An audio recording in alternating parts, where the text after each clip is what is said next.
Facebook yesterday. All right, we're just about ready.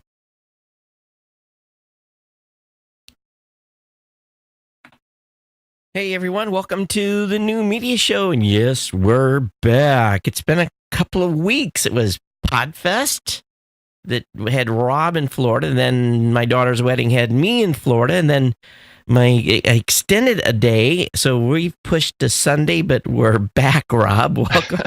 I know. We go on these long extended breaks on this show, and it kind of builds up expectations out there. I got a couple of emails from people saying, "When are you guys coming back? We miss you." Well, that's good. I'm glad that people do miss us. But I was literally Monday through Friday of this week, I was standing in lines between Disney, Kennedy Space Center, and Universal Studios. So I was doing work email while in the lines, and it's impossible to juggle all that stuff and try to have a vacation at the same time. So I feel a little bit out of sorts. So, but I'm glad we're back. And this morning I was like pinging my team 3 or 4 things that I kind of thought about on the airplane yesterday that I needed to follow up with. So, yeah. So maybe you're going to have to lead the way this morning a little bit, Rob. What happened at Podfest? Well, Podfest was, I think, a little bit bigger event than last year, so it's growing. But the big thing I think that came out of Podfest was the roasting of Dave Jackson. So, oh, really? That was the first time I've ever seen such a spectacle, I guess might be a good way of saying it. It was rather spicy, rather language filled. And Dave was a good sport about it, but people were pretty brutal, going. And Dave was pretty brutal coming back. I mean, talk about pressure, everybody's ganging up on Dave, and then Dave was able to get up there and hold his own against everybody else. Wow. And I'm unwrapping something here while I'm talking because my glasses look like they've went through 8,000 miles of travel, which they did. When I retired from the Navy, the keynoter that I had when I did my retirement, I said, you are welcome to roast. If you have some juicy stuff that you want to talk about. So he kind of did and my Navy retirement was a little non-traditional in that it was full on roast for me during my keynote speaker. So I've been roasted by one person, but how many people did they have roasting Dave? I think they had Rob Walsh was up there. Oh. So there was a little bit of that going on. And then, so I think it was a total about 6 other people, or 6 or 7 other people roasting Dave. And then Dave had to sit off on the side. Actually, there's a video up on Facebook. Oh, really? Of some of it. I don't know if it's been published, the whole thing. I think they were a little nervous about putting it out too much because it had a lot of vulgar language in it. That's funny. Yeah, but it was a packed house. I think there was a little bit of concern that people weren't going to show up for it, right. Because it was kind of like towards the last day of the event and things like that. But a lot of people showed up. A lot of people there.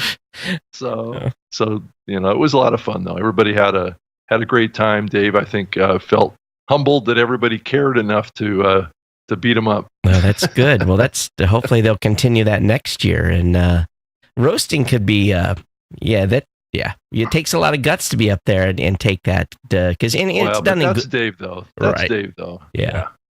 Well, that's fun. So the word I got from my team was lots of new people. It sounded like lots of new. Yeah, there was a lot of new people that are kicking the tires on podcasting. Yep. So the only down thing I had them say is they really had said we didn't know when to leave the exhibit area because the exhibit area was just kind of like open round the clock. So they were like there 10, 12 hours or something talking to people. Yeah, it was it spilled over into the hallway. So there was like one row of exhibitors that was out in the hallway, people walking to sessions and going to the registration area and things like that. And then the rest of the exhibits were kind of behind that, down like a room. So it was like a conference room, right? That they just opened up the the front-facing wall. So they had the ability to do that. There is to just open up one end of it. So there was a lot of booths kind of jammed into a pretty small space. Huh. I think they had like I don't know, like 16 booths or something like that were all kind of jammed in there in a 5x10 space. So yeah, that's fairly small space. Because they had scrunched our area. I'm 10 by 10. We end up with a 5 by 10, so a 10 wide, but a little narrower. But everything the team said was that the traffic the first day was crushed, but Saturday was said pretty slow. Mm-hmm.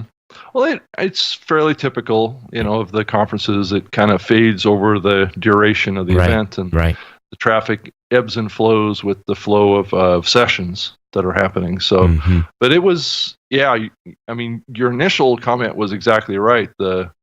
Because it was so open, it was a little tough, especially if you were in the kind of front row like we were, that was exposed to the hallway. People were in there, hours and hours and hours late into the night too. And that's the other thing that event does too, is it has a lot of what I consider kind of after hours events. Yep. So you had that whole thing where Chris gets everybody together in the room and they go through these exercises of, it's almost like musical chairs going to different tables to talk about podcasts and talk about topics and things like that. Yeah. So that was like a 3-hour thing. It keeps them engaged and keeps them in not necessarily, you don't necessarily want your booth team there that time, but it's almost like if you're not, so you're missing a lot of traffic. Yeah. But that was what my team basically said is we didn't know when to leave. And typically, you have set floor hours and your team can go get lunch. You didn't have that problem. You had an army of like 50 people there. So yeah, we did. It wasn't quite 50, but it was close. It was about 30. So. Well, that's an army, 30. Yeah. So my God. But not all of them had conference passes though. So but they still crashed the party a few times. Yeah. There was a lot of blue shirts. Oh, that's funny. So any other real takeaways, sessions and so forth? And I didn't get a chance to get into too many sessions, but I thought, the event was really good. It was well run. I think that the event is still, I consider it to be, it's still kind of a regional event right now. So, who knows, as it continues to grow and things like that, I think it might become, it's kind of like midway between, podcast movement, in mid-year. So it's sitting in a good spot to kind of take a national position. Right. But it may be that event needs to move around a little bit too, and not just be in Florida for it to be really to grow to the scale that I think it's possible that event could have. Yeah, and also some of the same faces. I would hope that they would expand a little bit in their, in their keynotes and so forth, because it. And I think they did. I mean, I think Chris tends to do that anyway. He tends to go into topics and things and attract people there that aren't necessarily going to podcast movement. So which is good. Right. So of course you guys had your big meeting, with your team. I didn't spend too much time in any meetings with the team though. Oh, really? The actual conference. Yeah. So that was a little bit of a challenge on that side too, because they were doing a lot of meetings and I wasn't able to participate because I was taking care of the conference. So it was, but it all worked out good. I was able to see everybody and was able to pick up what was going on kind of after I got back too. getting the backfill, right? Yeah, exactly. A lot of decisions. I mean, those are usually those what we call as retreats are pretty intense planning sessions. Of course, they tend to do, and that wasn't the original intent, but it kind of happened organically.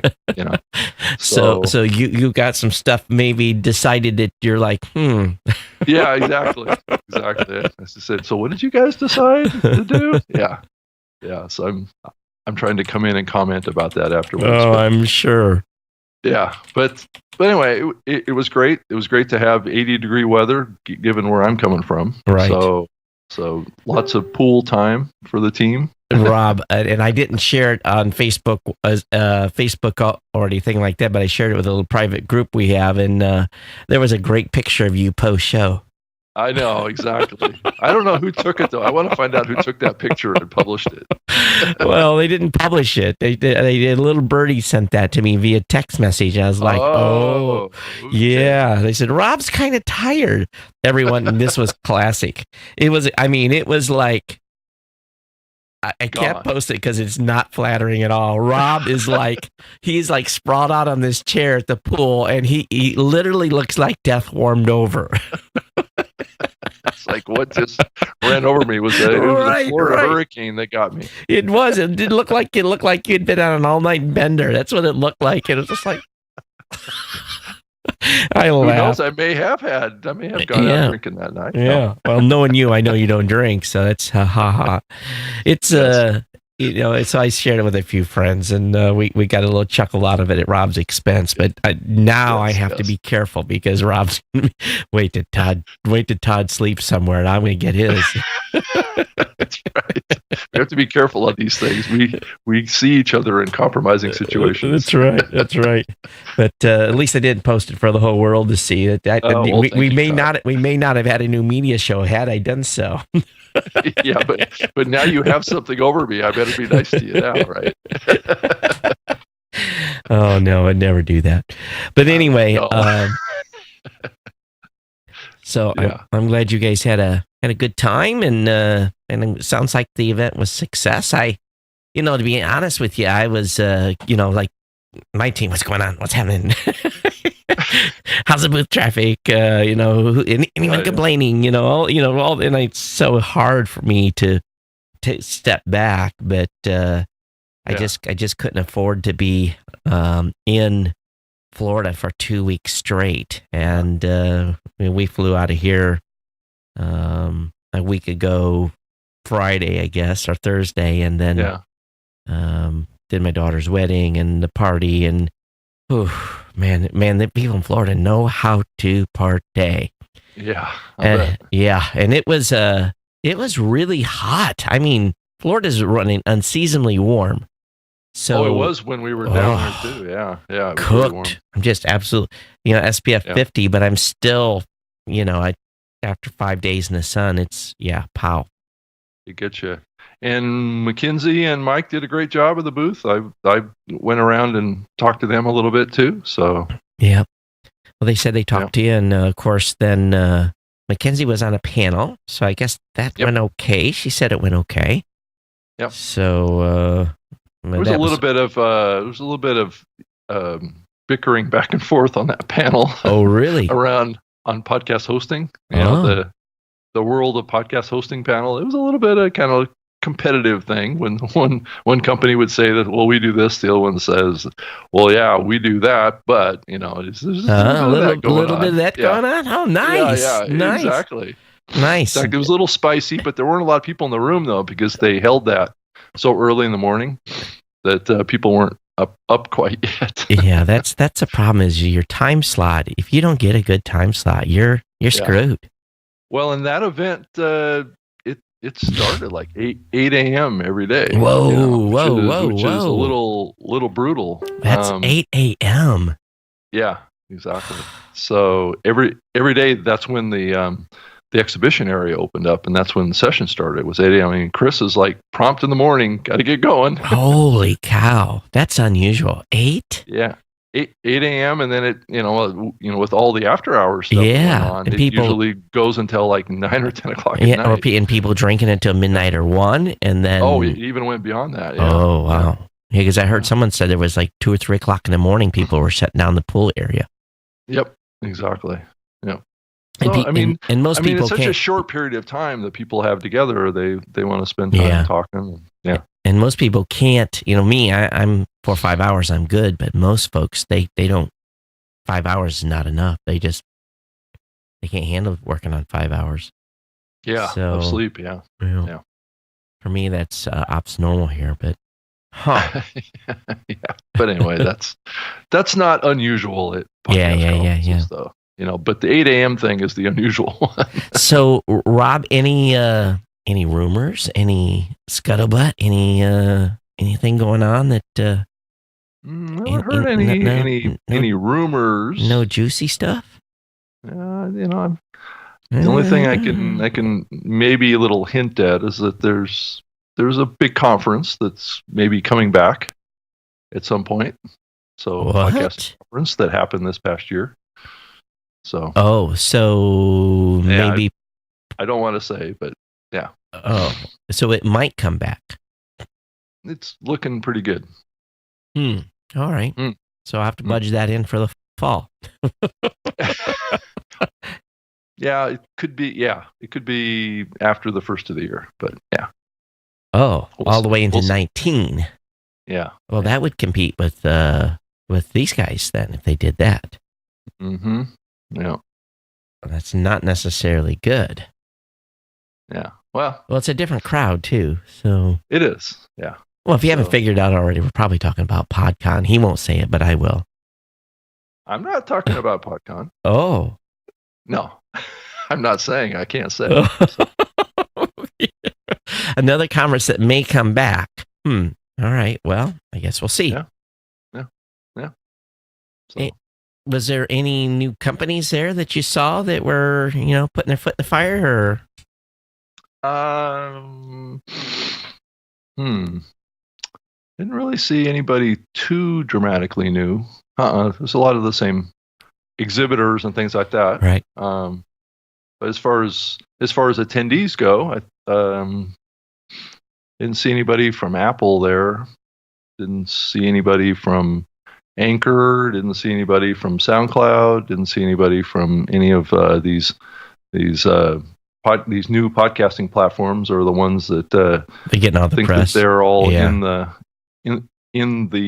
with podcasting. Didn't see any public radio people. Didn't see any of those kind of folks. So, speaking of Apple, have we heard who got Charles's job? Yeah, his name is Shell Holden. No, I'm trying to remember his last name. So you already got an email from him? Yeah, I've already traded emails with him. Yeah. Oh well, I guess I'm not one of the cool kids yet. No, I reached out to Charles, and Charles he introduced you, referred me over to Shell. Oh, okay. Shell, if you're watching, drop me an email. drop me an email. So Charles is gone though, right? He's done. I'm not sure what happened to Charles, but Charles is no longer. It's here. I'm finding it here now. I'm sure he won't mind. It's Shell Tours. Tours. Was he a new hire? I believe so. Yes, but I don't know that he didn't already come from Apple. Oh, I'm not sure on that. I don't know if he's a transferee or if he's a right. He's a new hire. I'm not sure. Shell Torres. Okay. Yep. Makes myself a note here. And so he's the new kind of technical contact. All right. Cool. Yeah. All right. Well, that's what you find out from me on this show. Everybody finds out. Yeah. There you go. Like I said, I knew Charles was leaving, but I didn't know who they had picked as the replacement. But I guess lots of course stuff going on in the news too. And I had to laugh. Dave put out a nice piece on Anchor. On Anchor. Yeah, I saw it this morning too. Actually, I just tweeted it not too long ago. Yeah. So they, it's interesting that they are. Can you believe they've gotten $15 million in funding? It just blows me away that these VCs could be that. I just don't understand. They have no business model. Again, a free host. Yeah, and they still don't show up to any podcasting conferences. So to try and establish themselves as part of the community. Yeah. But I had one show that a week or so ago emailed us and wanted us to redirect a feed over there, and I was just so I sent the podcaster a note, and I'm like, can I do a 5-minute call with you? And so I just wanted to know why he decided to move to the platform, and got on the phone, and and I just I listened to what the guy had to say, and then I asked him a couple of pertinent questions about his show, and did he understand the ramifications of moving? And I'll be honest with you, a lot of podcasters are getting sucked in just on hype. They have no idea of the potential pitfalls, in my opinion, of going over there. So so he was going to, research what I talked about, but at the same time, I guess people, it's just like any other place. They go over and then they come back. But yeah, it's the next shiny thing, right? Yeah, it's the press. It's the new fish lure is what it is, a little shiny thing. And it's also, it's 100% free too. And right. Podcasters typically are, free is an attractive price. Yeah, for the first 30 months. Yeah. Wow. Yeah. Yeah. And it's free. If I would probably not be so. Anytime a service is free, because I've heard, we've seen so many free services. They may have a model that they're going to figure out how to make it work where others haven't. But typically 30 months is the tick-tock is from the time they get that money, the burn rate, and they want the venture capitalists want to return on their investment. And if they don't, they pull the plug on them. So and the options for acquisition are dwindling too. So the what are the what? Oh, I mean, most of these companies will launch with the intention that there's some sort of an acquisition at some point, right? Right.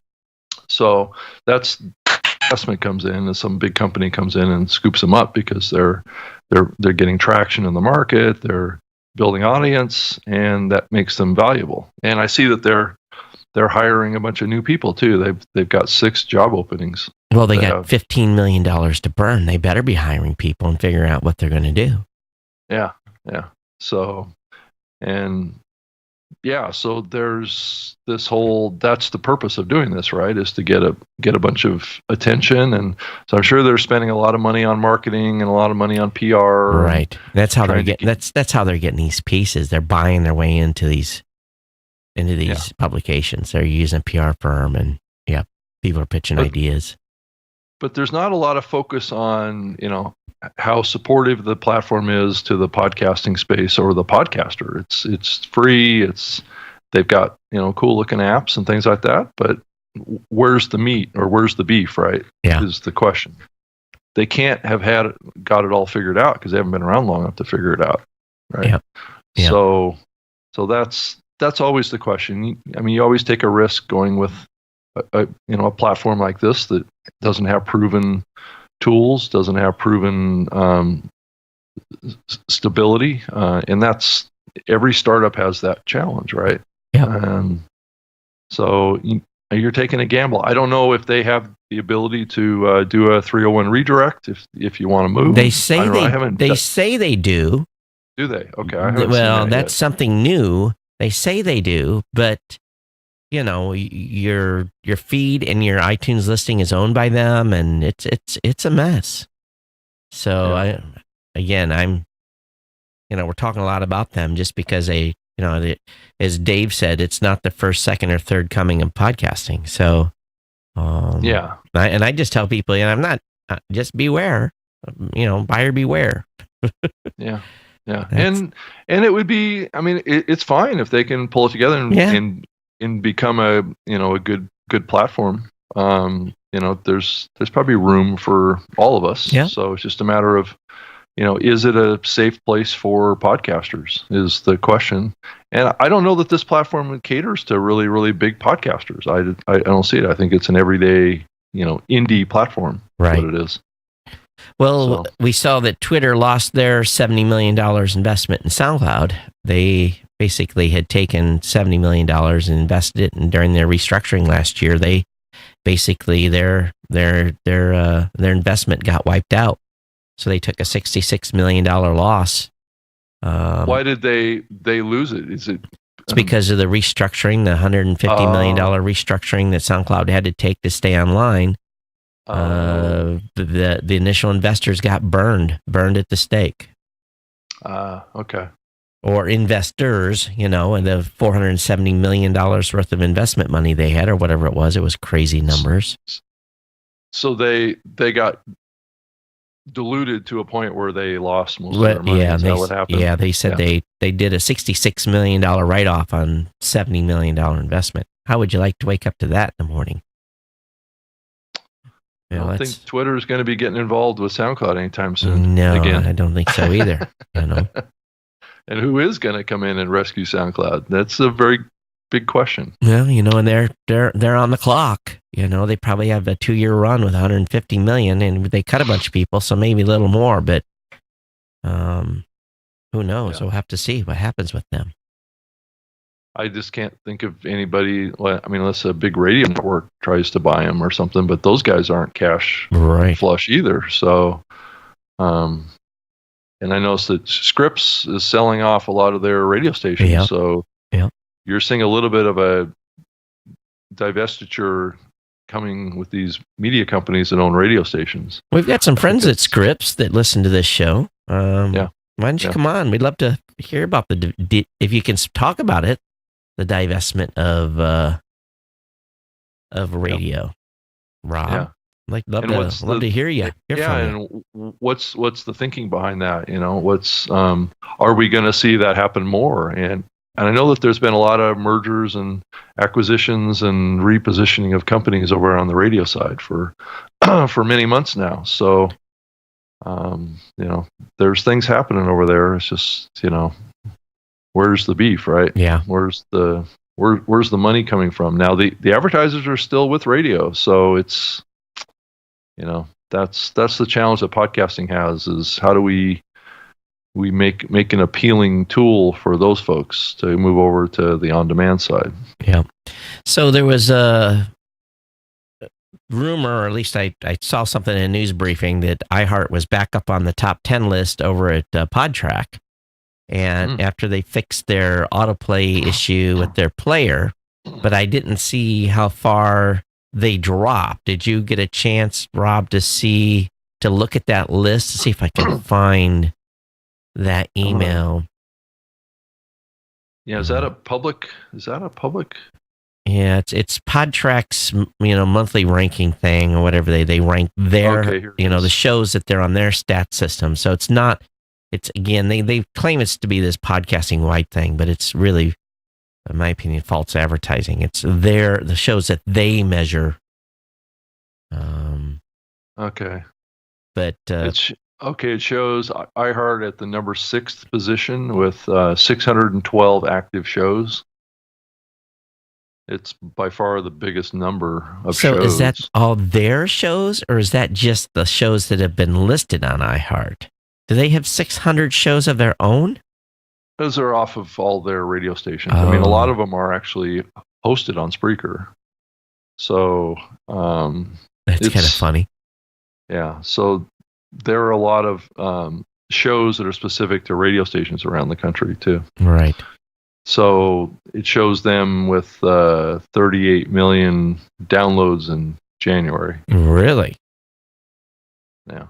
Let's do the math on that. Let's do. Let me get the calculator out here, because my brain is not working this morning. Oh, trying to divide 612. Yeah, so let's do 38 million. 38.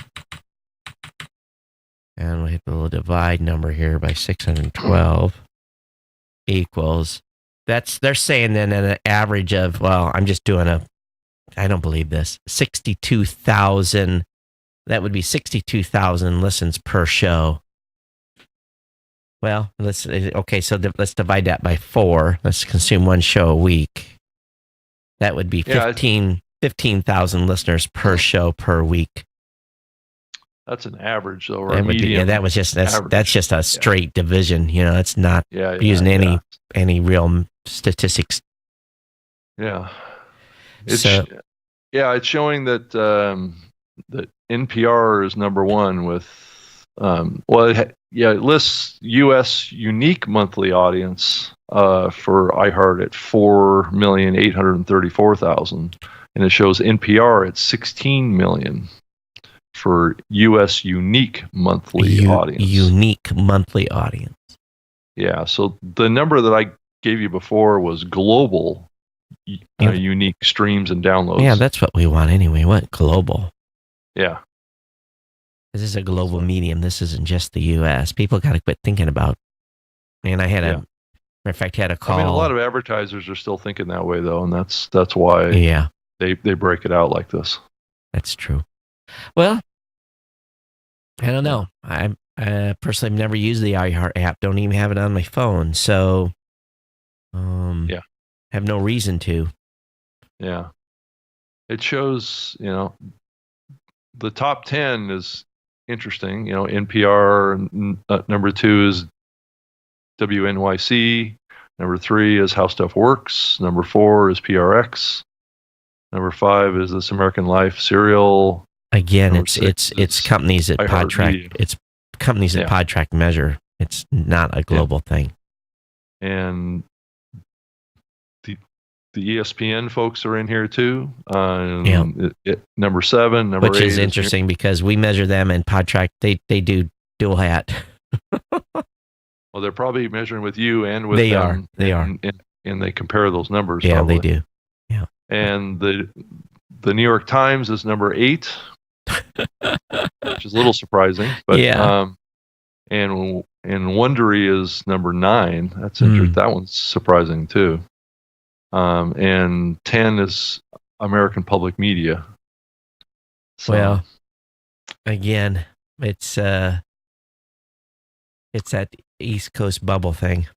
Yeah. Well, it shows that NPR has 42 shows.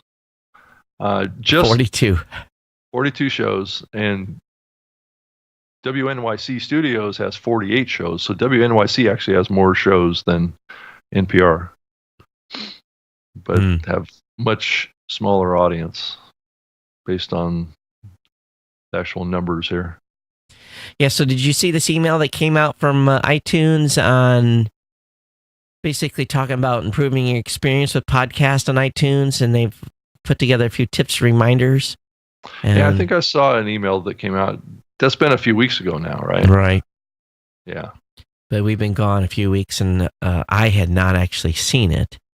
But they talk about the SSL certificates that they support and a variety of other things too. So, the bad part about we've tried to get Apple to support one of the other SSL providers, but they haven't at this point. But you can reach out to iTunes now at iTunes Podcasts. So I think that's been around for a little while, but I don't think a lot of people knew that.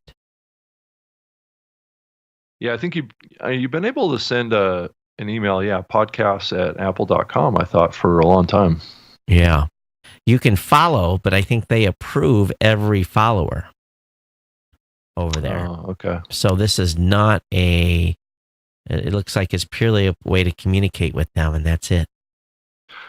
Well, and also they do have a feature promotion area tool now. So you used to be able to submit to them for major feature via email, but now they have a tool, and it's basically a recommendation tool. You can go in, you have to fill out a form, and then you upload your artwork to them via it's an online kind of it's an FTP area. Huh.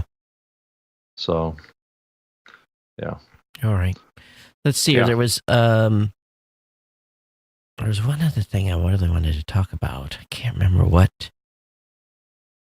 Oh, I guess, I don't know. We basically, I think I announced it on the last show, maybe not, but our Alexa skill is alive.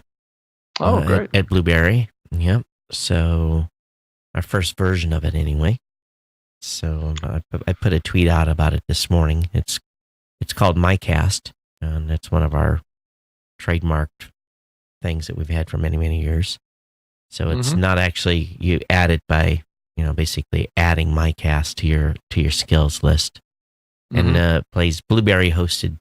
Basically, you can play Blueberry hosted podcast on Alexa. Can't play, if you're not hosted with us, it doesn't work for your show, and largely because Alexa requires HTTPS.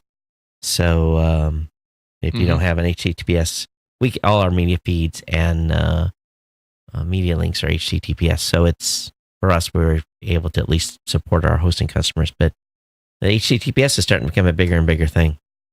Yeah. Well, it's all about keeping your network secured. That's what that's all about. But yeah, the requirement for a secure media link though is kind of irrelevant, but it is a requirement. Yeah. I keep seeing your tech podcasts app and your Blueberry app on Roku. Oh well, so I guess they're still up there. Yeah, they're still working. They're a little long in the tooth, but they still work. Yeah, they do. They do.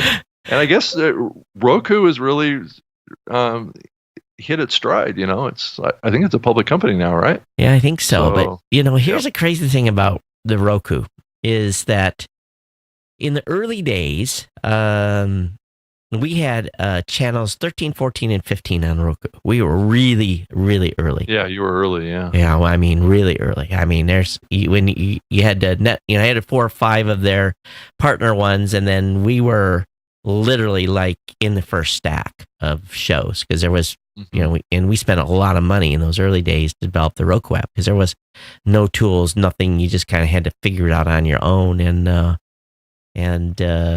so we put up 3 apps, and one of them is no longer utilized anymore. But Tech Podcasts and Blueberry are up there. We had one up there for the Pro Med Network as well, but we've taken that one down. But the other 2, in initial early days, we were seeing as much as 6 or 7% of the podcasters that were on Blueberry and not necessarily hosting with us, because you could be hosting anywhere and have your show on the Roku app. We're seeing 5 and 6% of total traffic, and I thought that was really going to go somewhere. And now today, we're 1 and 2 apps amongst about 5,000 channels on Roku, and so our that traffic today is under 1%. So it started off great, and then it nosedived. It's still, people still listen, but with these smart devices, it's much easier for them to do it on a smart device or on their mobile device. So it So it just goes to show you, we thought there was huge potential for the Roku, but Pandora still is big on Roku. So people are still listening to audio, but I don't think it's more music focused. Yeah, more music focused. I know that the iHeart folks are over there too, and they all have apps over there. Yeah. But yeah, it's interesting. How the Roku is really, I think, taken off, but the audio side really has lagged behind. Though I have been seeing more shows here recently that, not to change topics here, but to go over and talk about YouTube. Ones that are primarily kind of YouTube programs that then get into audio podcasting, and then they auto-publish their audio podcast over to YouTube in combination with their video. So let's say they've got a successful channel on the video side, and then they start publishing a podcast. They start pushing a longer form podcast, and also if there's a connection with some, radio is probably not a big strong connection there, but I've seen some shows that are doing very well over at YouTube if you've built a strong channel on the video side. Not necessarily the same content, but catering to short form video content over there, and then sprinkling in longer form audio content over onto that platform. It seems like it's picking up audience. I've seen a few shows that have been able to make that work.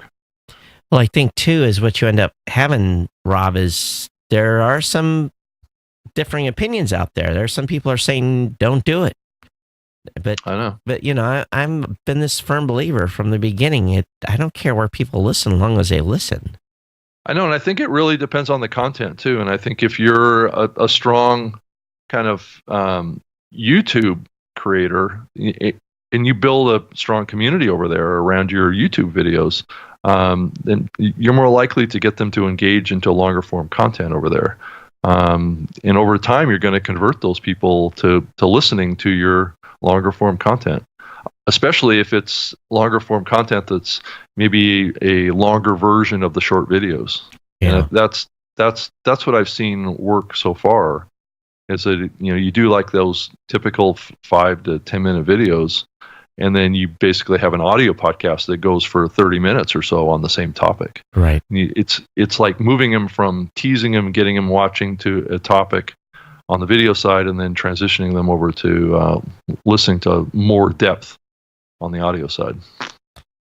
Well, I think there's a place for it, and we get a fair number of people that watch this show on YouTube. Not that many, but still, we're primarily an audio podcast as far as consumption goes. So, but we're not pushing this show over to YouTube as just a pure audio program. No, which might be an interesting idea to try. Yeah, I don't know if it might be. I've never done that. Well, I've done it for Geek News Central a little bit.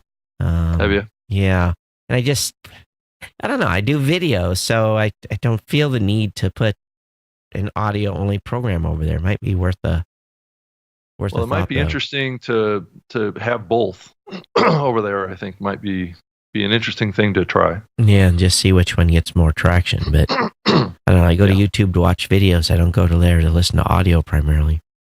Yeah, but I've been surprised at some of the shows that I've seen that have much bigger numbers on the audio side than even the video side. That's so curious. I don't know. It could be just the topic and how successful that creator is, and what they're doing around coming up with topics that catch people's interests. Yeah. My son is doing he was vlogging while we were on this trip, and he's in a media program in his high school. As a matter of fact, it's called Mini Mac. It's a dedicated program where he's with about his group is about 40, and they will progress through high school. It's a completely dedicated program for media. And so he was practicing vlogging this entire trip, and he's learning, and he's a little discouraged on some of his numbers, and he's starting to look at his YouTube channel, how it's doing, and all that. And I was telling him, I says, Chris, this is something that you're going to have to realize. I says, you got to do the grind. He's 14. I says, you got to put in the time. You gotta do 1,000 videos before you figure this out. I said, it's going to take you 1,000 videos of putting them together. And I said, and again, I used a big number, but I want him to understand that he has to put in the time, he has to do the grind, he has to figure out what works, what doesn't. And with video, it's a bigger challenge. And so, he kind of took that at heart. But I said, you've got 4 years really to kind of figure out a format that works for you. And who knows, by the time you're a senior and getting ready to graduate, maybe you will have built a big enough audience where this could be your job. And so he's going to, continue to progress, but also that requires dad to, to put fresh content every day. He's got to be able to have content to put out. So it requires moving around a little bit. Yeah. I mean, you do have to pay your dues. You have to get out there and learn in the trenches. Yeah, and it's the same way with podcasts. We've talked about that over the years. You just got to do the grind, and figure out what works and what doesn't. But there's a lot of people that expect instant success right now, and it can be a humbling experience. I had a little bit of experience with the show here recently that I'm kind of, because they have success in other areas of what they're doing, they expect instant success. And it's like, okay, that may happen or it may not. Well, I think they have a bigger chance of success if they are successful somewhere else. They've all figured out a formula, But to they still do have that. to do the work of getting in a place to get there, and who knows? Yeah, it's one thing about like YouTube. I go there a little bit to be entertained.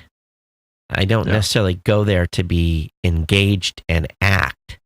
I think podcasts, you're more designed to, you want people to be engaged and to want to act and react, and maybe do something, or, I don't know, maybe I'm wrong, but is that a proper line of thought, Rob, you think? Yeah, I think so. I think it is. Yeah. The other big news that happened while you were gone too is Triton merged with Audio Boom. Yeah, reverse merger. We've seen those before. Yes, we have. Yeah, so that fool you. When Libsyn did the reverse merger with the Chinese firm, and subsequently ended up getting delisted from the stock exchange. So I don't know if there was a sequence of events that happened, but there was a lot of money involved in that transaction too. So it's interesting. What is Triton's goal then? Because it really was Triton. Here's what it is: Triton acquired Audio Boom, but on paper, it looks like Audio Boom acquired Triton. They got to raise $150 million to close the transaction, because Audio Boom was losing $4 or $5 million a year, so they were not a profitable company. So they have now, this unprofitable company has to raise $150 million to buy Triton. Was it to get on the UK? Because their Audio Boom was on some sort of, I don't know if they were a public company on some sort of UK trading system. Yeah, I think they were. Yeah.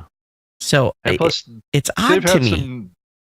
They have some kind of deep investors too on that side. So it's really odd. It's a really odd deal. Why didn't Triton just buy them? There must be some.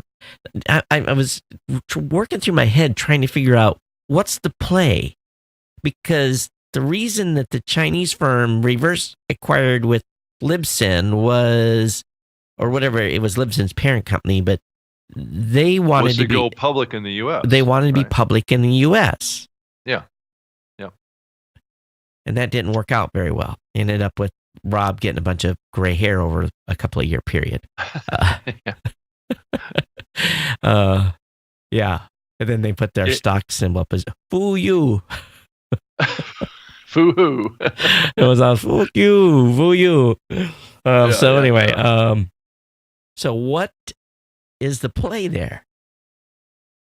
Have you guys talked about it? From what I understand, Triton has wanted to be kind of this advertising engine, right?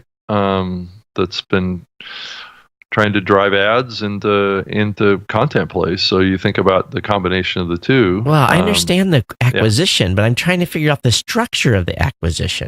That to me was the bizarre thing.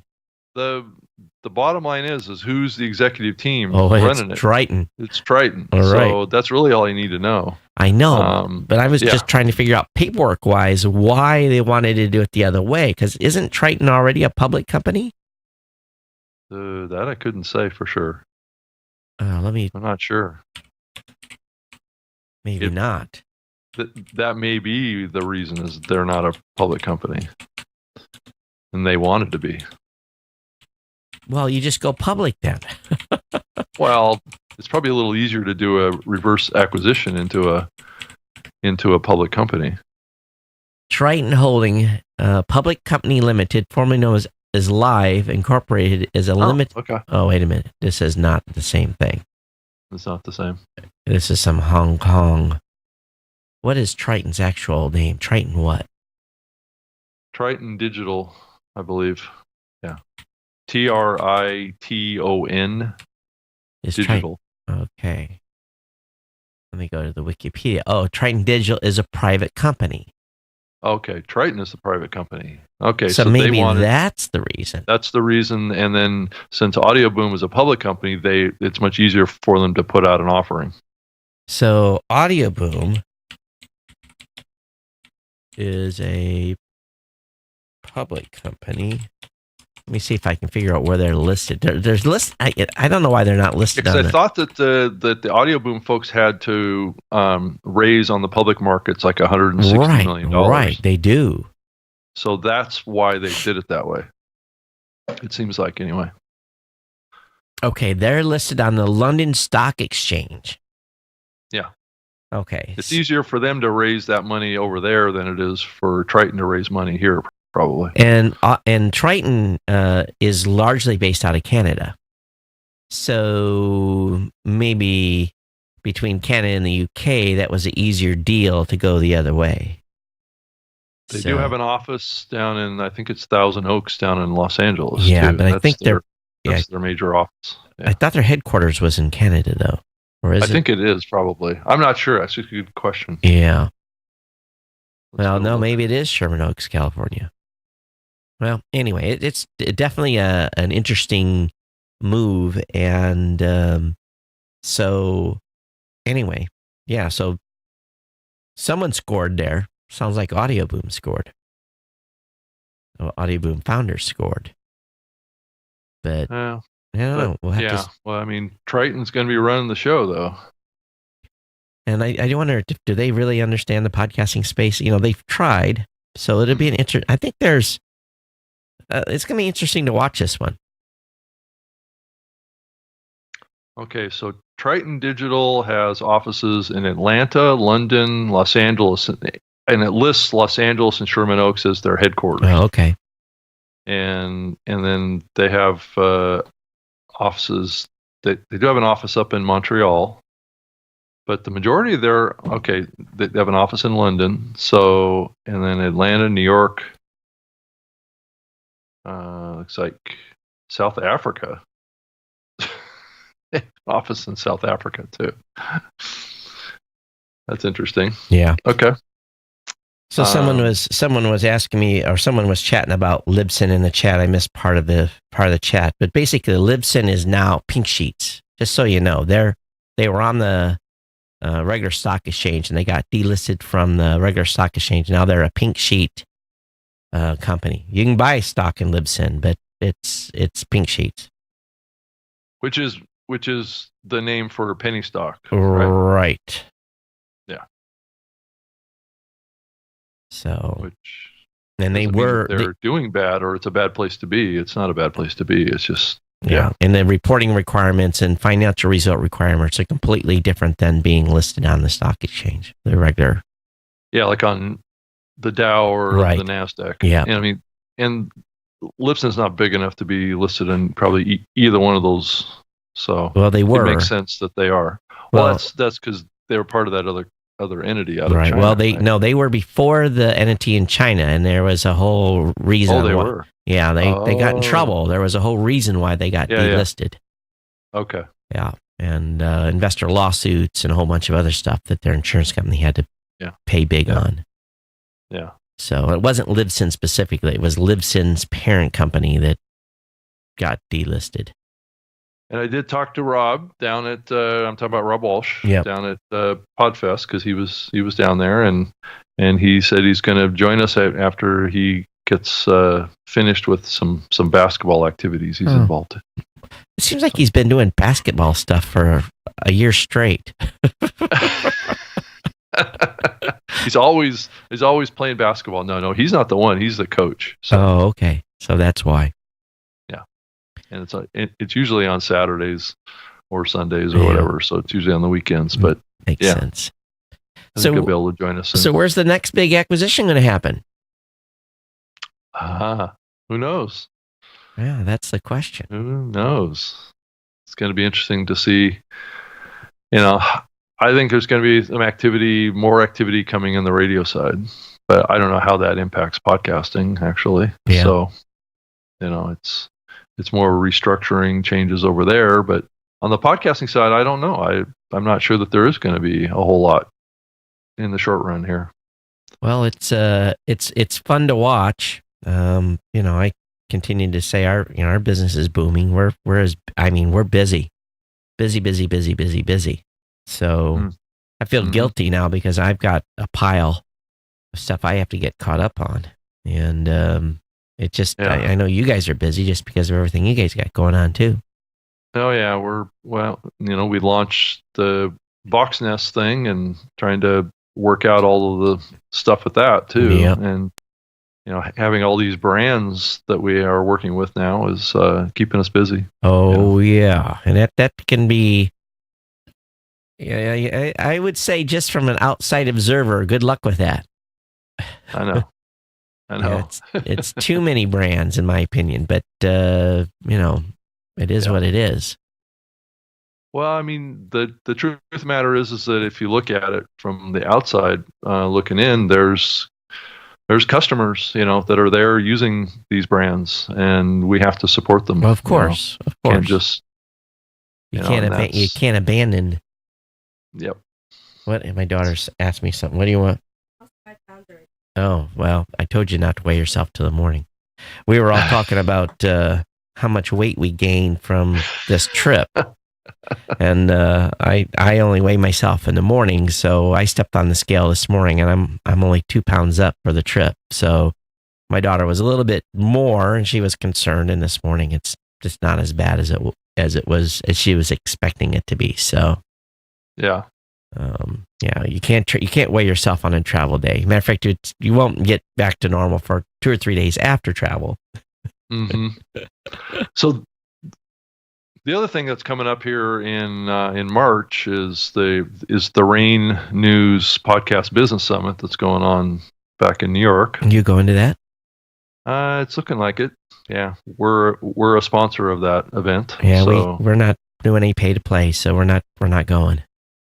Yeah. So it's March 22nd. So. No. So what are the sponsors gonna be talking about? What are the sponsors going to be talking? Well, it's the normal crew, right? So what are they going to be talking about? Podcasting. What else? Of course. So Art19 is still sponsoring that. Triton, AdsWiz, Midroll. Of course. Authentic. Yeah. iHeartRadio, NPR. Who's all speaking? NPR, Authentic, Triton. Let's see. Let's look at the list. There's a few in here that aren't sponsors, but yeah, there's a lot of sponsors. Mm-hmm. Yeah. Yeah. Safe to say. Yes. Yeah. So, I guess I'm just gonna be taking off someone's Christmas card list here, probably. Who might that be, Todd? I can't think of anybody that would do that to you. I like what they do, but I just don't like the model. Yeah, but it is interesting. It is interesting. Yeah. So I don't know if we were. I don't know if the last show or not. Did I mention we finally got hooked up with Spotify at Blueberry? We finally got that connection done. Yeah. Uh-huh. Yeah. So. And we have it too, so good. It's been, I think all of the bigger players in the space have that connection now. But they did put out an interesting update to their online application form, and I'm waiting for the fallout on that to see what podcasters have to say about some of their changes that they've made over there on their submission process. So, but I think they're trying to do more deals with more podcasting companies, so hopefully everyone gets included here over time. And I think that the goal here is to make it easy to submit, easy to get in, and also easy to get metrics. The whole thing that is causes problems. At least it causes problems for us. Is the whole exclusion of dynamically inserted content, right?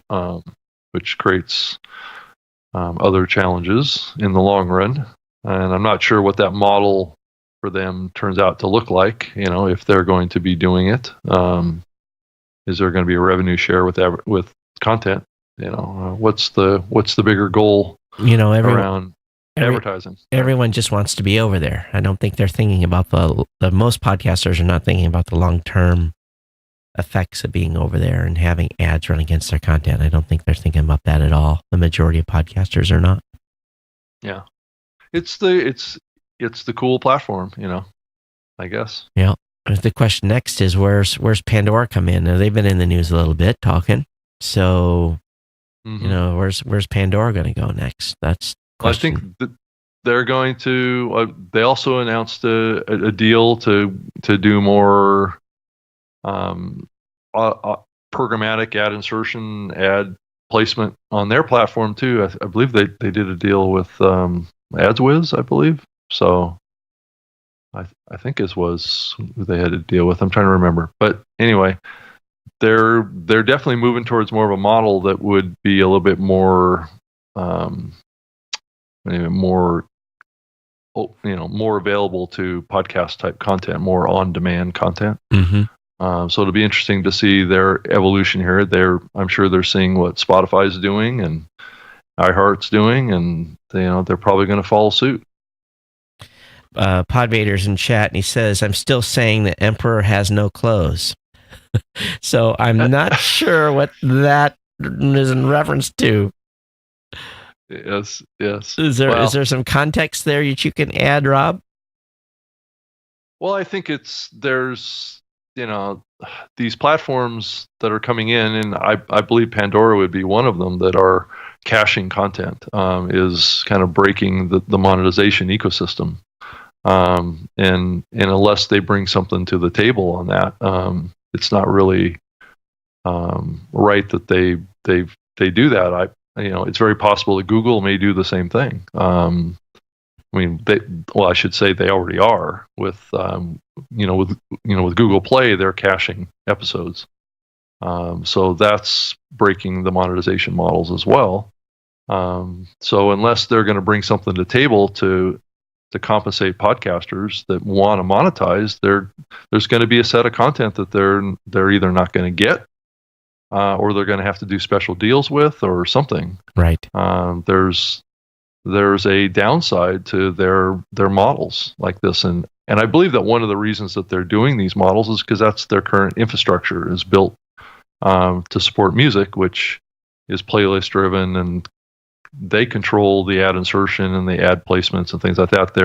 Their infrastructure is not currently architected for pass through content. So I don't know if they're going to head that direction or not, but that would be the more friendly way for them to work with the industry, is to just allow hosts like yours and hosts like us to let the content pass through off of our servers. Well, I did find something that I found very entertaining, and let me get it loaded here. In Rain News, they did a piece on Radio Public's earnings potential. Mm-hmm. Oh yeah. And so let me see if I can bring the screen up here. I gotta get okay. So, as an example, if you go over to Radio Public and you enter your estimated downloads, they're going to show how much you can make from Radio Public over the course of a year. So if your estimated total downloads per month were 10,000 and you had 66% of your audience listening on the Radio Public app, you would make $1,584 a year. So I think, though, if I can find, I don't know if I can find this actual, they didn't link to this thing. Let me see if I can find it. Let me come back here to us while I search for this. Rob, okay, is this Radio Public calculator? Come on, where is the calculator at?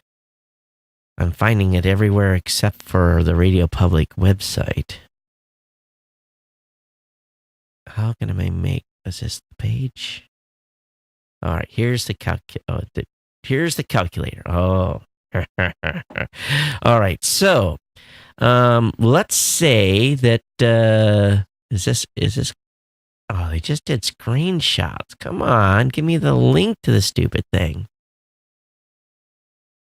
Yeah, I think if you go to the Radio Public website, it's probably right there. All right. Well, anyway, so Rob, what do you think Radio Public's app market share is in the world? I think it's still pretty small. I'm not sure. It's below 1%. Yeah. And so it really, okay, so I'll save everyone the graphics. So they're basically saying, okay, don't listen. They're telling you to go over to Radio Public. They're telling you to tell your audience not to listen on iTunes or not listen on their favorite Android app. They want podcasters over there that tell them to only listen on the Radio Public app. And you have to take your existing ads out, the ones that you have mid-roll in your show to be over there. You have to take your ads out, and that they will monetize your content and give you, and I understand what they're doing here, but if they're globally like 1%, less than 1%, there's no monetization there's model. No monetization model there unless you can get your audience to move. Did they really? Well, did they really think this through? Well, I think, Todd, that's what's happening with these newer platforms. The Spotify's, and they're thinking along the same lines. They're gonna monetize through programmatic, and hopefully they'll do, or maybe hopefully they'll do a revenue share with content providers. But I'm not seeing any indication of that right now. There's absolutely no way on this God's green earth I'm going to tell my audience you need to listen on the Radio Public app. Yeah. There's no way. I'm not going to do that. Talk about even Todd, it gets back to the same thing we've talked about for a long time, is that there's a certain segment of the podcast community that basically really dislikes the fact that Apple controls as much of the market as they do. And they want to drive people away from that. Well, Apple's not monetizing on my podcast right now. And I get to keep 100% of my advertising revenue on my own now. I don't have to share with Radio Public. I don't have to share with anybody. Yeah. It's the beginnings of and Todd, if you think back in the history of this, these listening platforms are trying to monetize, and they're seeing that this is the only way that they could potentially monetize. I mean, I think if you go back and you look at Stitcher, I think it's a really good example of why I think it's heading this direction. You get a lot of investment into something, and there's no way to monetize anything if all the advertising lives with the content creator, and there's no sharing with the listening platform. So I think that's the tug of war that we have going on here.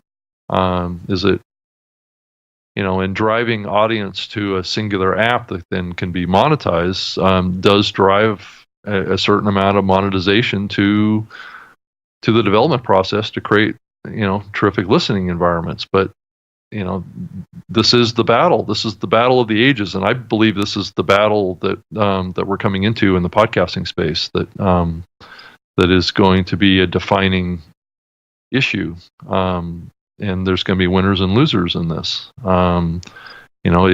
Is Google and Spotify and Pandora, are they going to win in this model, or is the more centralized monetization models that you and I are more focused on gonna win the day? So it's also a battle over control. It's a battle over who's going to dominate this industry, who's going to have market share. Is it Apple? Is it going to be Spotify? Is it, you're starting to see some Spotify, from what data that's Rob sharing from Lipson, Spotify starting to carve out some market share. Can these other platforms do the same? I don't know. Rob, in the end, they think we're all this.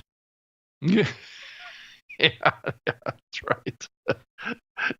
Who's they though, Todd? The suits all think we're just a bunch of minions. Yes.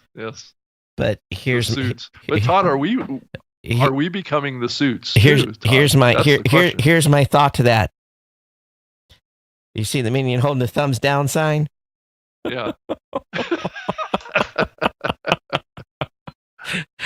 No, yeah. We're not. Yeah. No. Because Rob, I truly think that. I think that Rob Walsh and the team at Libsyn. I think you guys with your team. I think my team. We're podcasters first. Yeah. And we understand. I agree with that. And in the end, I don't know. I just,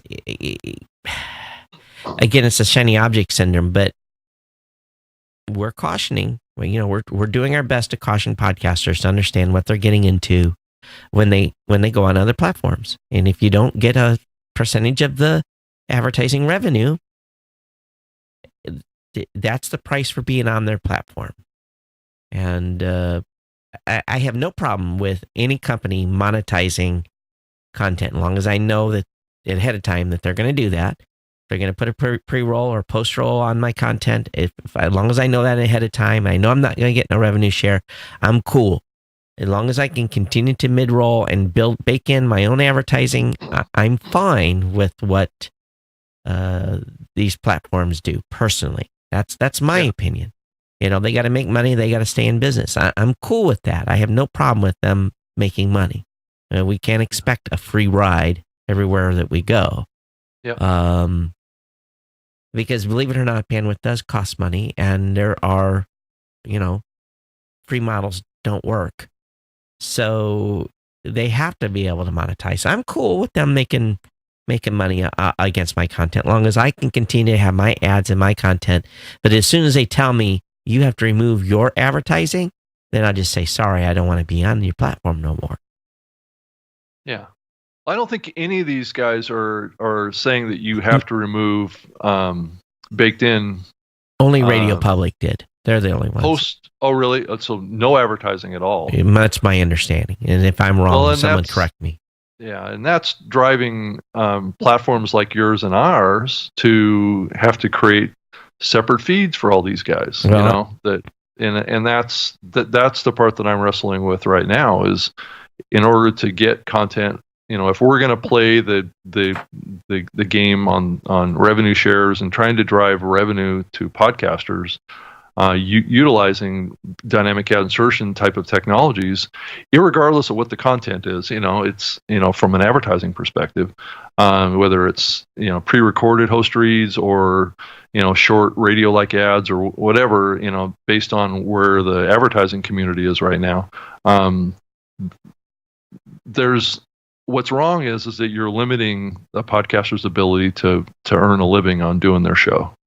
And I think that's the part where I get a little concerned, and then it forces our platforms to have to drive a lot of engineering to support separate feeds and separate versions of episodes, and it just causes all this turmoil, and it feels like it's shifting all the work over to others. Oh yeah, of course. It's on us. It's on us to do the right thing for the podcaster. Yeah. And they can go off with their models and create these models that break the ecosystem because but then they don't actually launch a model that supports a companion model that actually will have some continuity there too. If they're going to do this because their long-term goal is to run dynamic ads against the content that are on just their platform, but they don't do it, but they cause you to stop offering that opportunity, then that's where the ecosystem breaks. Right.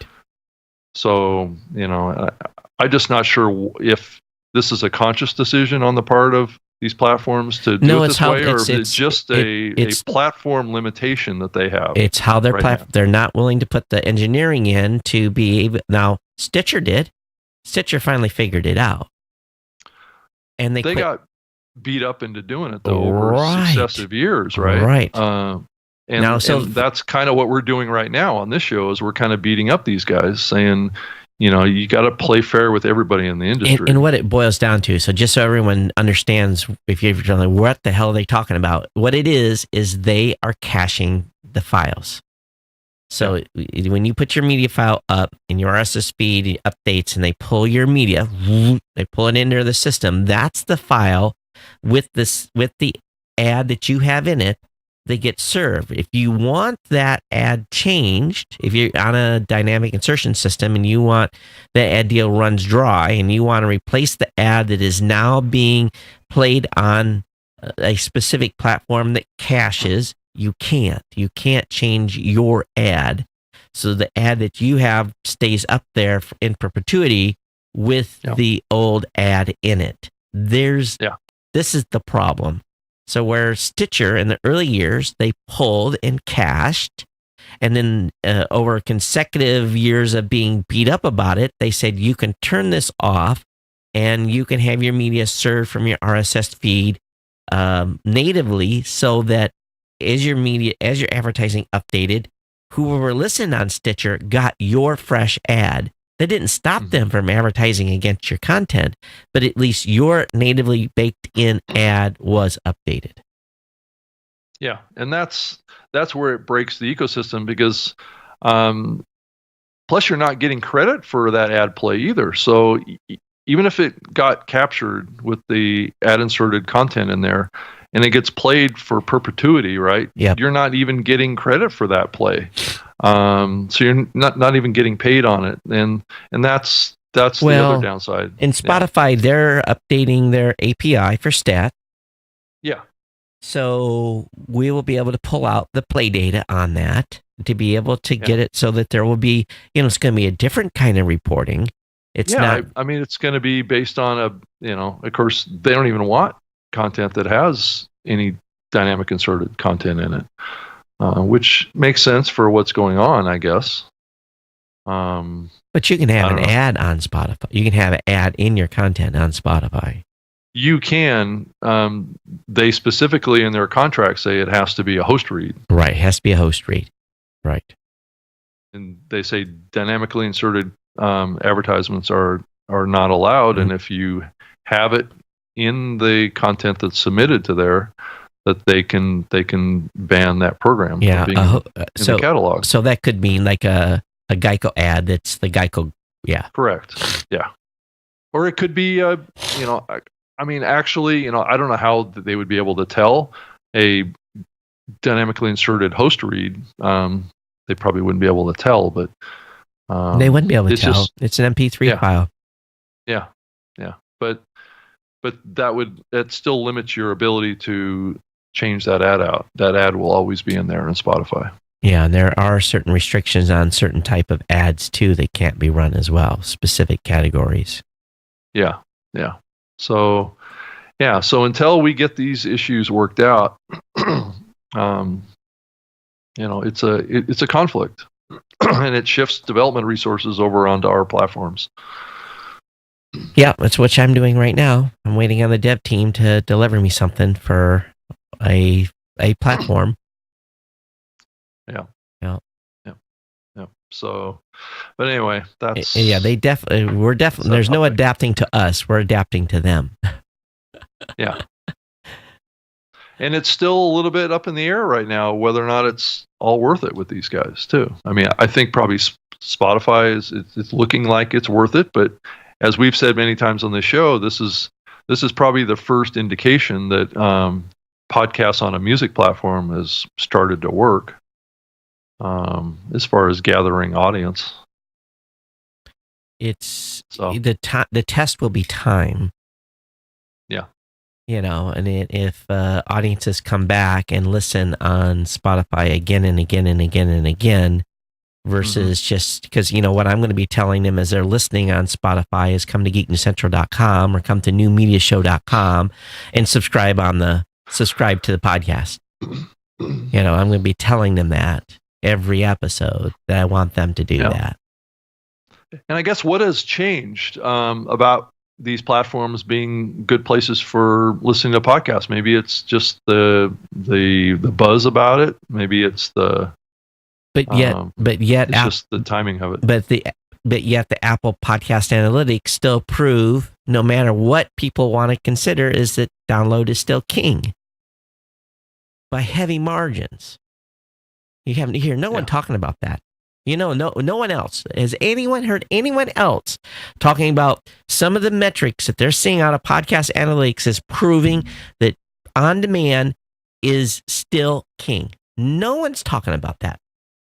No one's talking about that. We are. Well, Todd, and I'm also hearing some people talk about that there's going to be some form of linear that's going to start coming back in popularity too, and I'm skeptical of that too. It's not. Okay, so to explain what linear is to the audience, Rob. Yeah. Explain linear to them. Most folks maybe don't understand what linear is. It's consecutive playback Right. of on-demand content. So you basically are creating like maybe a personalized on-demand radio station of your content. So it's going back to a lean back versus a lean forward Right. consumption model, where podcast listeners have been really fully in charge of what they're listening to and selecting and then purposefully playing episodes, where a linear experience is more of a like a car experience with the radio, right? Join in progress. Turn it on, and it may be an on-demand playlist, right? But Yep. it will be the thinking is that things are going to, for us to reach the next level of audience, that somehow we have to start duplicating the lazy approach that has existed with radio around radio consumption, is going to have to come to on-demand type content for us to reach this next level of listeners. To go much beyond maybe 50% of the U.S. population, we got to somehow embrace more of a radio listening model again. Well, let me give you. I deleted it already, but we have this podcast to radio partnership with Stream Guys, and let me see if I can find my PTR, because I got my podcast to radio weekly stats reports. There we go. Here's my weekly report. So, weekly report, 18 February to 24 February, the past 7 days. Accesses per day, an average of 10,144 accesses per day. Average duration that people listened to the show was 15 minutes and 11 seconds was the average time they listened. The longest duration, let's see here. Do they tell me this? Days of week, Friday was my biggest consumption day. I'm trying to figure out on this chart what the longest listen to is. Yeah, average. They only gave me average duration was 15 minutes and 11 seconds is what people listen to. So a lot of accesses, huge number of accesses per day, but average listen time very, very small. Now, if I compare that to my Apple Podcast Analytics listens, it's like 98% listen to the entire podcast. So what do I want? Do I want people coming in and listening linear? This is what this is. This podcast radio is a linear play where there's 3 shows that are basically playing consecutive repeat. It's just a live stream that, the last 3 shows are looping, and they come in and listen for 15 minutes. So no, I want them to listen via the podcast app, where they listen to 98% of the show. They listen from the beginning to the end, right? Not from the middle to halfway through the next exactly. episode. Yeah. And Todd, I was just looking at the screen of this of the Radio Public thing that we were talking about, and thinking about the mental positioning that brand has, right? The first word there is radio, right? It's not podcast, it's not on demand, it's radio, right? So we're in this kind of this battle, I think, somewhat over the positioning of on-demand content in the future. And is it going to be called radio, Todd? No. I think it's. I see a certain significant segment of the podcast, especially on the public radio side, that would love to have podcasting called radio. Good luck with that. I guess there's precedent for that. I don't necessarily think it's going to happen, but I think there's precedent for it. When TV went digital, it isn't like they used a different word for it. So I don't know, Todd. I think I hope it doesn't happen, but maybe what we're seeing here is a leading edge of something that's more profound than we realize, that may reach. I'm not saying that I like it or anything. I'm just saying that I don't know. I'm just posing the question. Mike Wilkerson is in the chat room, says, I tire quickly of claims that live, never archive video program trumps a library of engaging content. I just can't see it. Yeah. I think it's a generational thing too. I think is we have to think about how do the younger set that are involved in podcasting, your kids, my kids, how are they consuming media today? And I think, radio doesn't really live in that world, but I can see the radio industry still has significant listener base, right? They still have a lot of people listening to radio today.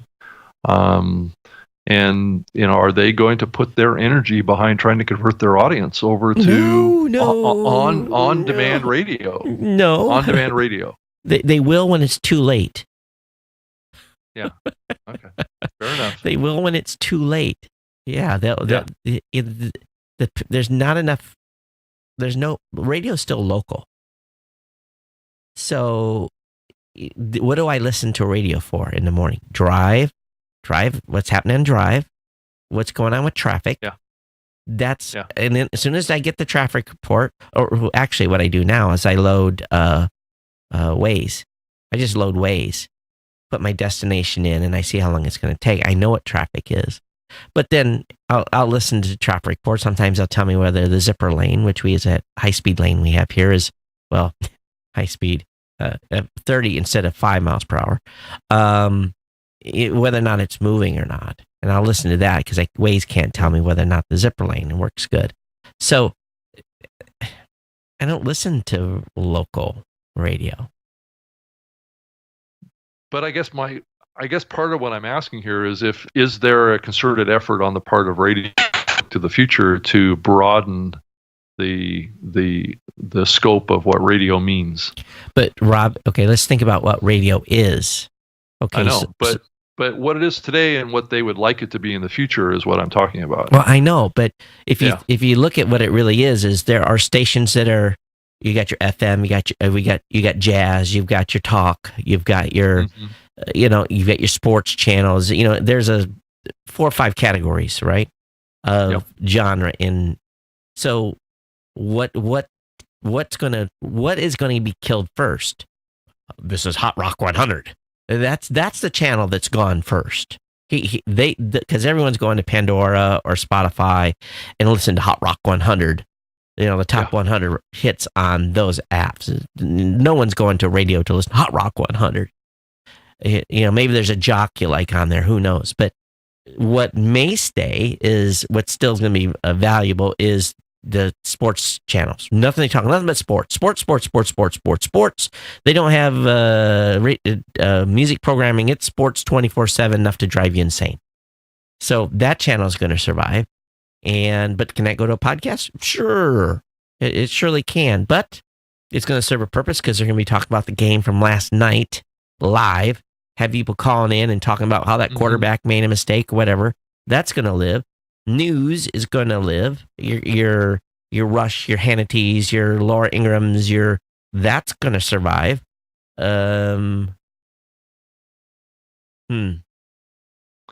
Anything else?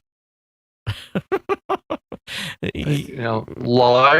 Live sports, live weather, live traffic, all that stuff is still going to have a place over there, I suppose. Right. But everything else, my kids don't listen to, I get in the car, my kids drive my car, I get in the car, guess what I have to do? Well, I don't really have to because I do the same thing, is the selection's on Bluetooth. Yeah. It's not on FM, it's not on AM, it's on Bluetooth. This Bluetooth selection is made in the car. Yeah. Dad, switch it to Bluetooth, please, or disconnect your Bluetooth so we can connect ours. That's what I hear when they're with me. Yeah. Or they plug in their earphones and they're listening to whatever, and you have to holler at them at the top of your lungs because they're listening to Hot Rock 100 in their via Pandora. Yeah. Yeah. I look at this Radio Public mission statement that they have on their website, and the first sentence is to help listeners discover, engage with, and reward creators of stories, podcasts, and other audio. Right. That's the first sentence of their mission statement for what they're trying to do, and the first word in their name is radio. Right. So is there a kind of, I don't know if it's a concerted effort or whatever, to try and pigeonhole podcasts as just like indie, right? Yeah. And then everything else gets shifted over to a perception around radio. Hey, by the way, we're getting a little audio artifact once in a while. So if you've heard a click, click, click in the audio, I don't know where that's coming from. It might be a Skype thing. So I just wanted to let you guys know that we're not interjecting that on purpose. Yeah, it's probably a bandwidth glitch of some sort. But yeah, I mean, I'm just posing this question because I kind of am getting this feeling that this may be kind of the direction that things are starting to move towards, and I'm just wondering if you're feeling it too. I don't think so. I think we've won this battle already. But they're not going to go down without a fight on that side. Well, I don't care. You know, in this case, if they want to play, they are going to have to engineer up and play. They're going to have to, you know, they're already doing it, Rob. They're already, you know, iHeartRadio on demand. Okay. So, you know, some of those are streamed, obviously, but iHeart's got podcasts over there. Spotify's got podcasts on demand. You're not joining midway through the program on Spotify. Pandora. No, that's right. And I think, I mean, I agree with you. Spotify is kind of the exception to what I'm seeing happen. I don't see Spotify with a strong connection with radio. No.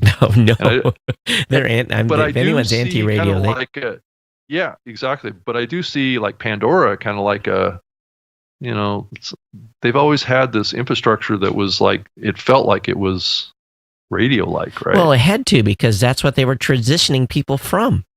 That's right. So the question gets back to, are they shifting more over to a Spotify model? And if that's the case, then maybe Pandora, because Pandora doesn't scream radio either, right? But there are certain elements in the space here that are starting to position radio as the same thing as podcasting, is what I'm seeing. Well, if you look at Apple Podcast and you look at Apple Music, you know, I come into my house last night, returned everything on because I had power chopped on most other stuff because we had bad weather while we were gone, and I purposely shut things off. But as stuff came back online, I was like, "Hey, SIRI, you know, play," and I mentioned a show that I listened to, and it started playing the podcast. 15 minutes later, my daughter come in and complained. She said, "Hey, SIRI, play such and such, such and such," and it switched and it played that. So, I think people are interacting differently with digital devices now. They have no radios. The only reason radio is, well, we've talked about this many times on the show. As soon as you turn your new car on and it loads to an app versus FM 100, radio's done. That's what I say. It's checkmate at that point. It's checkmate. Yeah. Yep. It's checkmate. And when FM is not the default thing that loads in your car, when you start your car, radio's it's going to happen much faster than I think they think. It's a multi-billion-dollar industry. They're not going away anytime soon. But digital is podcasting. There's a bright future for podcasting. Very, very bright. You know what? You can see it in the investment that's coming into it. You know, look at what happened with Anchor. Look at what happened with all these mergers with these former, radio-connected platforms. I mean, people are, the clear trend line is away from terrestrial, over-the-air broadcasting. No question about it. But nonetheless, there's content there, and content could be made available as a digital form, and it could be called radio too. It's just another way of transmitting, right? Yeah. Well, I'm not going to use the word radio.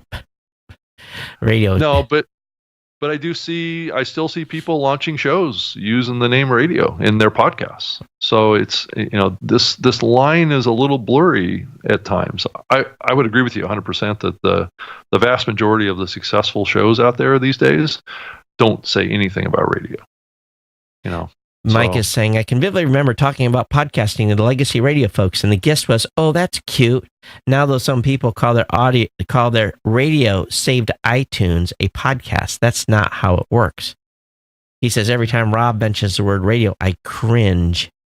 Radio's a technology, and Rick Savoy says, radio's a technology and medium by which the audio is delivered.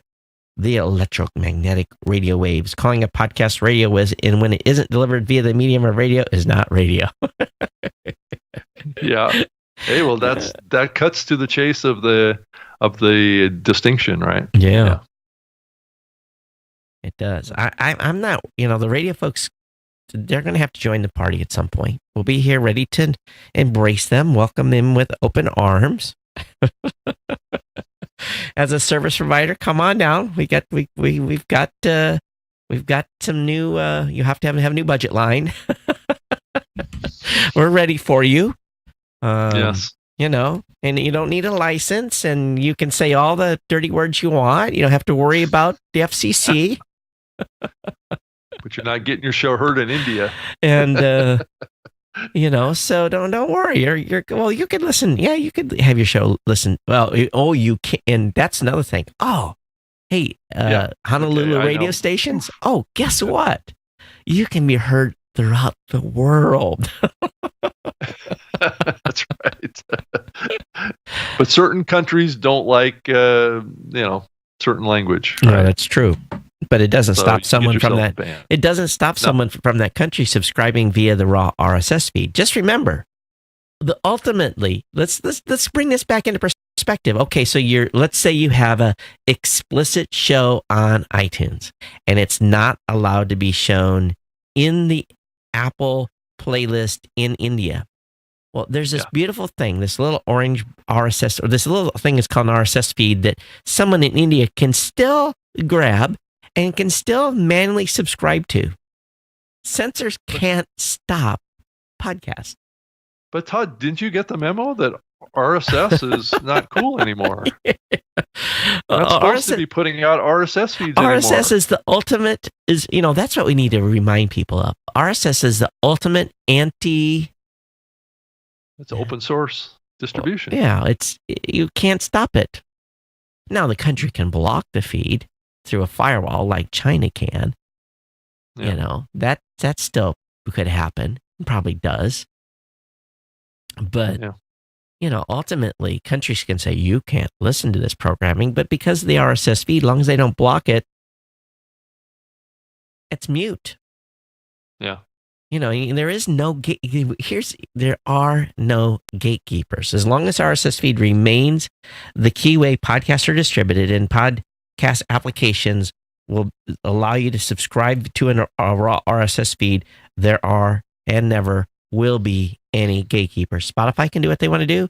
Apple can do what they want to do. Pandora can do what they want to do. All these platforms are trying to get their control. They're control.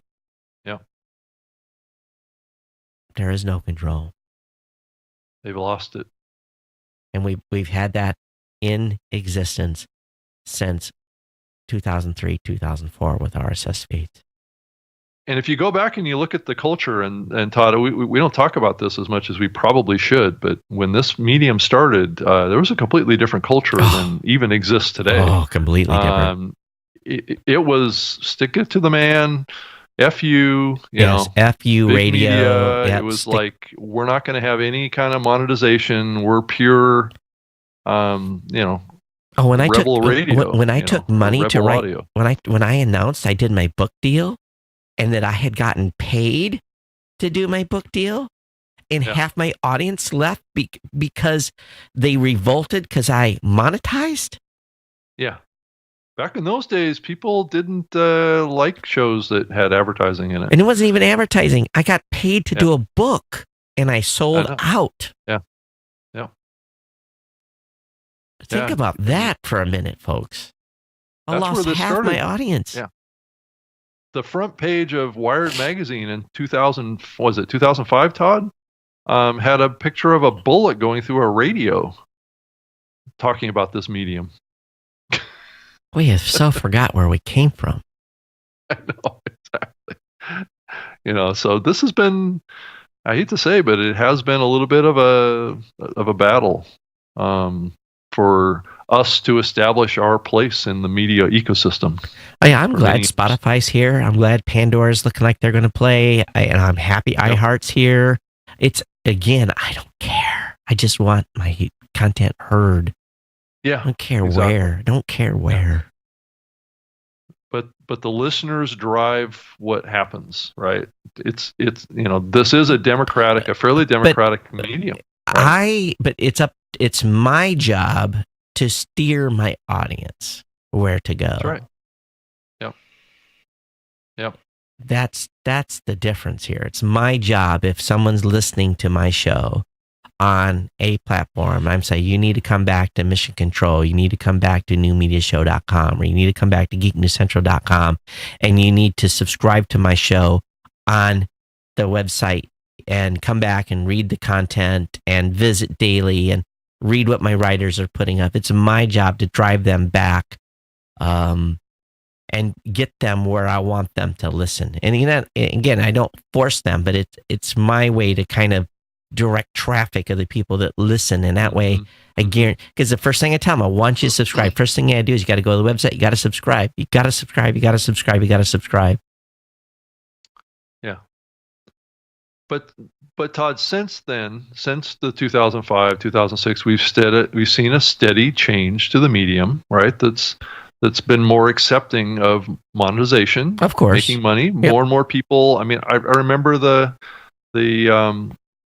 podcaster conferences. All of the podcast consultants, everybody coming in, wanting to make money and quit their day jobs, right? So that was the PodTrack. I believe that was the not PodTrack. That was the Mevio Pod Show mantra. And I mean, and they used cuss words like what was their motto? I don't remember that, but yeah, I can't remember.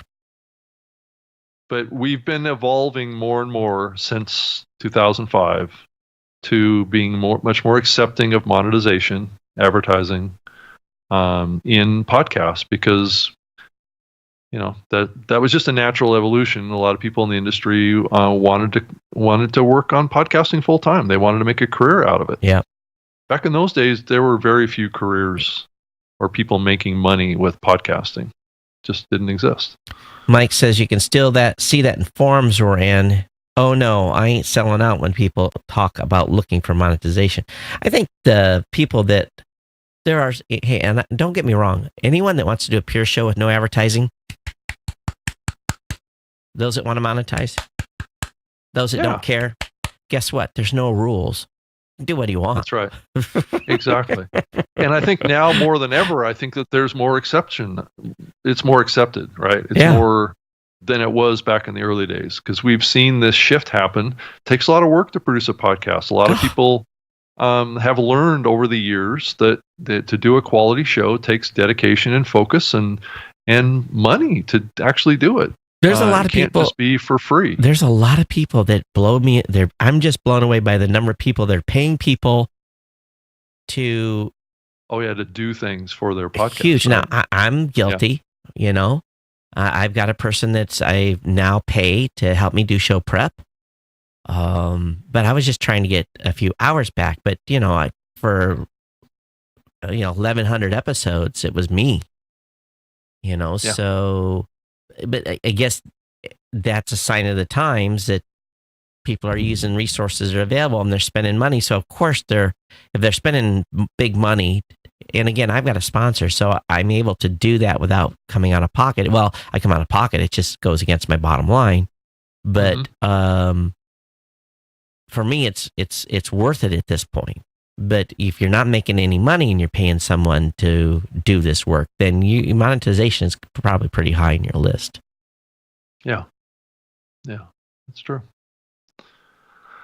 So I think the bottom line is I'm not necessarily trying to drive division in this market, in this ecosystem, or this new medium by saying that we should be against radio and that somehow that's what they're doing is necessarily wrong. I just think that it's important that everybody understands where everybody's coming from, right? And we all come to some sort of a place of understanding of what may be happening in the industry, and we as a community need to understand where things are shifting and where things are moving to, and that's one of the reasons why we do this show, Todd, is to kind of share those thoughts as this industry shapes, and because we want to shape it in the way that we want, right?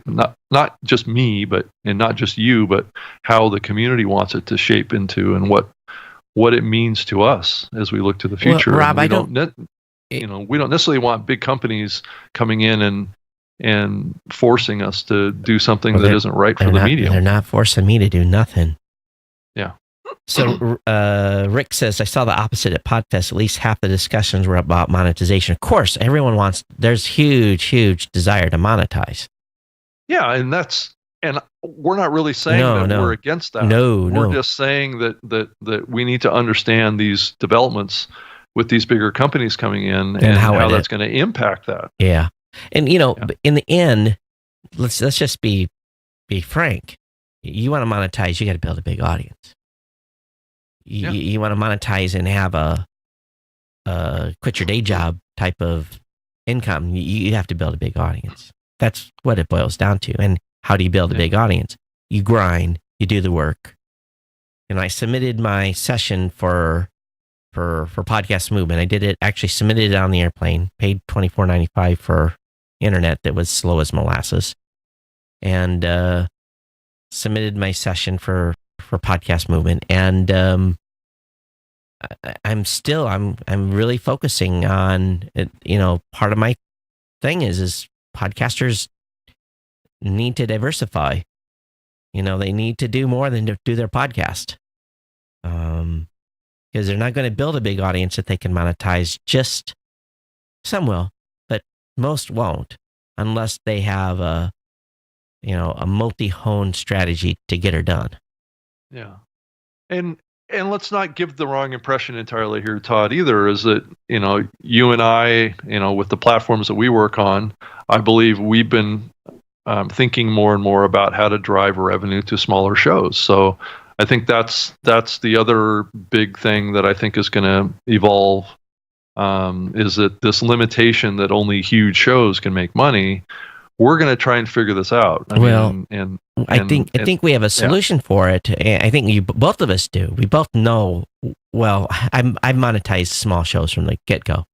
I've never discriminated, but the small shows need to understand you're not making quit your day job money. You're making take your wife to dinner money, make a car payment money, maybe make a house payment money ultimately, and maybe then ultimately make a quit your day job type of money. But the small shows have to understand that you're not going to get rich off of a show that has 1,000 listeners. But you can cover expenses, and sometimes maybe that's enough to keep your partner from saying, what's this $40, $50, $60 we're spending a month on your hobby? And you could say, well, honey, I'm making about $100 a month to, and it's paying for itself. And that might keep the partner from, those 5 hours you're spending doing the show every week. Keep her or your partner okay with you doing it, right? That's also what it is. Because my wife gave me a 2-year deadline. I got the finger. I got the finger. Yeah. You got 2 years figured out, or you're going to shut this down, right? Yeah. And you get the finger. That's right. And there's a couple things that are behind that. I mean, it's our own experience with doing this Yep. and paying and not getting anything out of it. And then it's also just our wanting to maintain podcasts because it's our business. It's what we do. We host podcasts, so we want to provide money to podcasters so they can pay their hosting bills, or they can pay to create artwork for their shows, or whatever they need to buy audio equipment. It keeps the medium alive and growing and developing if people can earn some money from doing their shows. But Rob, our approach right now is, I guess my phone is making noise. Sorry, I'm moving away from the mic here. Is that, I think the bigger challenge, what we've seen, is because I'm not worried about helping them. Well, yes, we want to help them monetize, but the bigger problem is that the space is gaining so many people right now that are absolutely have no idea what to do, is to get them started and get them rolling in that first first dozen episodes, to make sure that they get to get the ball rolling here and helping them get that get up to speed. Because if you can help that starting process, because these folks are so brand new. And so, Mike is, God bless his soul, because he's dealing with the, questions that come in. He's like, they could have just Googled that and figured that out in 15 seconds instead of spending 2 minutes on the phone with me. They just don't know. So we're spending a lot of time helping podcasters get started and get the ball rolling. I am too. I'm spending a lot of time on calls and trying to orient people to the medium. Right. And you get them on the right track from the beginning. And that's where it makes me worry about some of these other platforms that are the second coming to podcasting. It's a very quick shortcut to start, but it's not using best practices. And we end up having to deal with the aftermath of moving people when stuff doesn't work out. Yeah, they lose audience, or things that they've built gets destroyed. They gets lost, and that creates discouragement, and they have to start over, or they have to start using completely different tools that is where they should have started to begin with. Right. Yeah. So, but also, we've got some folks that just all they want's a show. They don't care about any of the other stuff, and that's cool too. But, for those that have a bigger strategy, you want to make sure that they have the fundamentals to get going in the beginning. Yep. Agreed. Well, we've gone really long today, Todd. Well, we owed it to the audience. We've been gone. So we've been delinquent. Yes, we have. I'm sure there's a dozen things we've missed here today, but sure. But I think we touched on some pretty sensitive topics here. I think these are podcast community kind of concerns, I think, right now.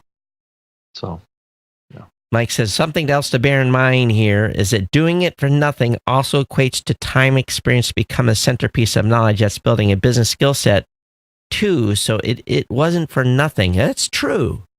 Yeah, that's true. It's very, very true. And a lot of podcasters don't appreciate the value of building authority. Well, that and just the value of being able to do this, right? Right. I think over time, as you look at technology, the technology trend line right now, I think being able to present verbally is going to become more and more important. As you think about these voice assistants that we have, I think voice communications is going to be a very important skill as we move into the future. And I'm excited again. By the scheme of things, way we're looking at it, we're busy. We're very, very, very, very busy. And if we're busy, everyone's busy. So a lot of people come in the space. So I guess if you are a consultant and you're a good one, it's probably a good time to be a consultant, because there's plenty of business out there.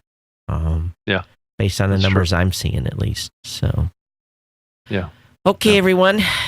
Wow. Todd at blueberry.com. You can, and there goes the Harley by the house.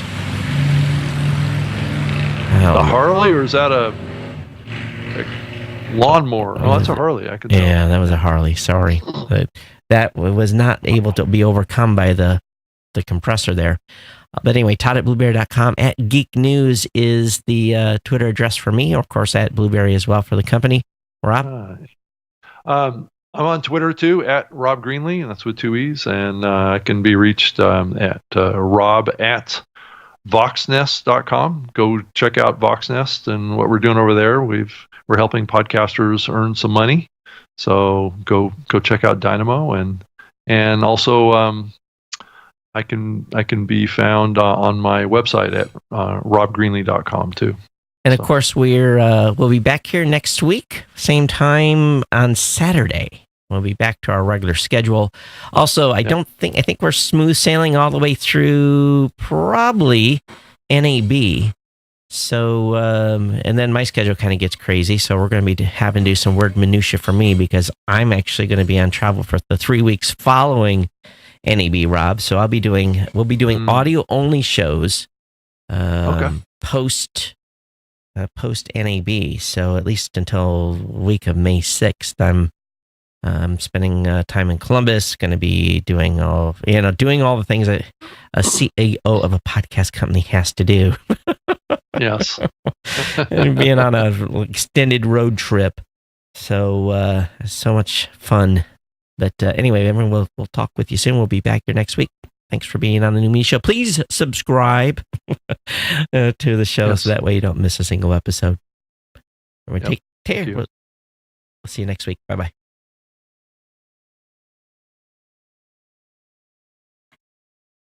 Oops. Gotta hit the other button.